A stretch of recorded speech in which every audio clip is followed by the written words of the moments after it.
So it's been a while since I've posted anything. It's been a little bit more stressful than I thought it was actually going to be, but I can finally say I'm here in Malta. It's happened, I've arrived, and I'm safe and I'm happy. It's amazing here, I love it so much, but it wasn't half a stressful move getting here. The day before I moved, I was getting a 6 a.m. flight, a bit later, 6:30 a.m. flight, and the day before was horrendous. I left everything to the last minute. I tried to plan a whole move abroad in one day, and that was not a good idea. And it kind of went like this. I had a lot of errands to run. It was on the Thursday. I was flying out on the Friday, so on the Thursday I was trying to clear everything up. What I had to do is I had to do some errands during the day, then I had to go and clean my flat, clear it all out, get everything out of there, then pack. I left that to the last minute. I had to pack everything that I was going to take for my 2 years in Malta into the suitcase. I had to pack that all on the day because I left it to last minute, and it was just horrendous. It was horrible.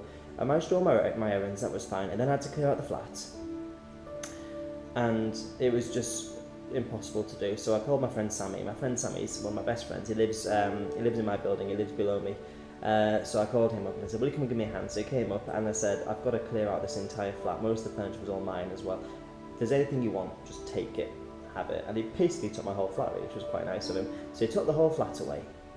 And then I had to go around cleaning the place, and I had to pack a suitcase, and I had 2 suitcases to pack, and I had to fit everything that I wanted to take for 2 years in these 2 suitcases. That was impossible. I could not decide. I had too many clothes for starters. I didn't know what to take, so he stayed with me and we made a list. Like, okay, you can take, I don't know, 10 t-shirts, you can take 5 tank top vests, whatever.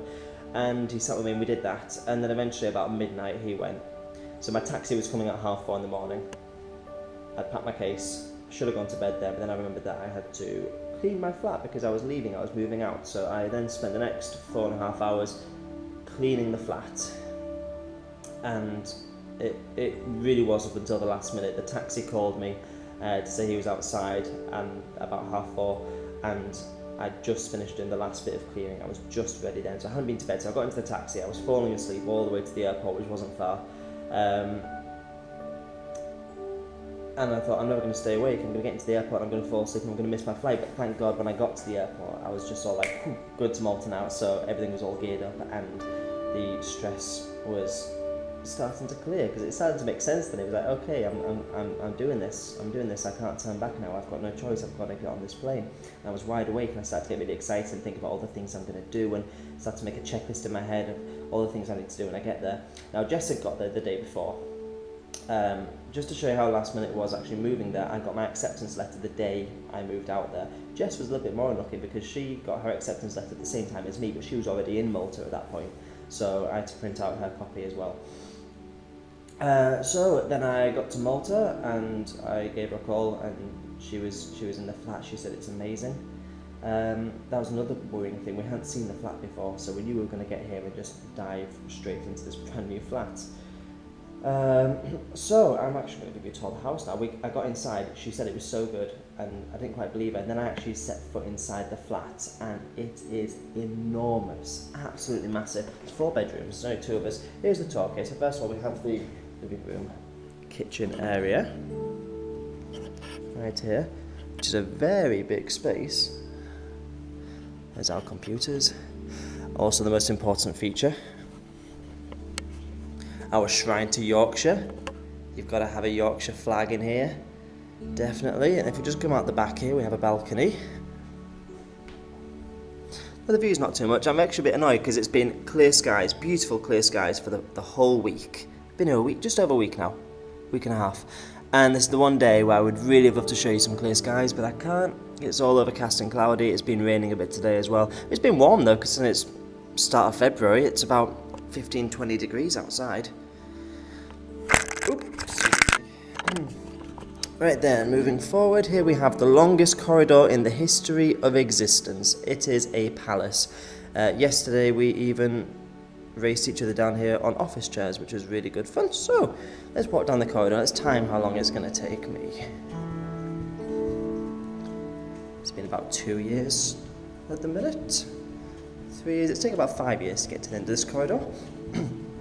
And here is the hallway. There is our beautiful front door. The Shrine to Yorkshire continues. The Yorkshire dialect translator. Here we go. This is for the days where we start talking Yorkshire to each other and all of our Maltese neighbours can't understand us. So we'll give them this. Brilliant. Hey up, hello. Here is the office. This was a bedroom. We've moved the bed out of here into the other room to make it a twin room, but this is the office. This is where Jess is going to mainly do her work. I'm probably not going to set foot in here. This is a computer that she built herself because she's a geek. Leaving this room, we're going to go into the next spare bedroom. This is what we did with the other bed. So this is where some of our guests are going to go. There's a balcony here, long balcony, it goes all the way along. You can see the main road there, quite busy road. There's the bus to the uni over there. Thank God you can't hear this traffic when you're inside the flat mainly. But yeah, so coming out of this room now, back down to the corridor. This is where it kind of gets a little bit fun. We have a laundry room. Also a million light switches, and we haven't worked out what they all do yet, so one of these has to work. No, maybe not. That is our laundry room. I don't know whether you can see it or not, but we have an ironing board in there, and that's basically all the room is used for. Jess's room. I won't bother going in there because it's her private space. She has an ensuite in there. And here is my bedroom, my boudoir. It's huge. Biggest bedroom I've ever had. And I lived in a studio last year. Here's my bedroom. Yes. I came with absolutely nothing. I only packed clothes, a laptop and a few books. That's all I brought with me to Malta, so I don't have anything to clutter this place up. But this is my favourite room of the whole house. This is where it gets a little bit funky. We have a fan room. A room to store a room to store our fans. We're going to need them in the summer. It's going to be about 40 degrees.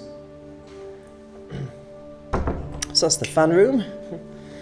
Leaving my bedroom now.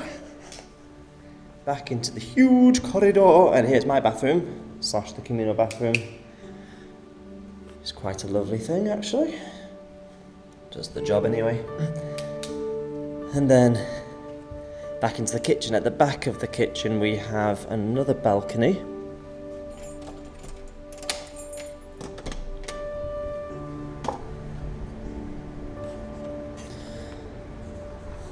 Ooh, birdies. Hello.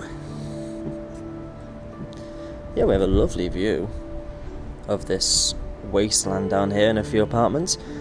Might see over the top there's some houses. That's our town over there, Birkirkara. That'll do.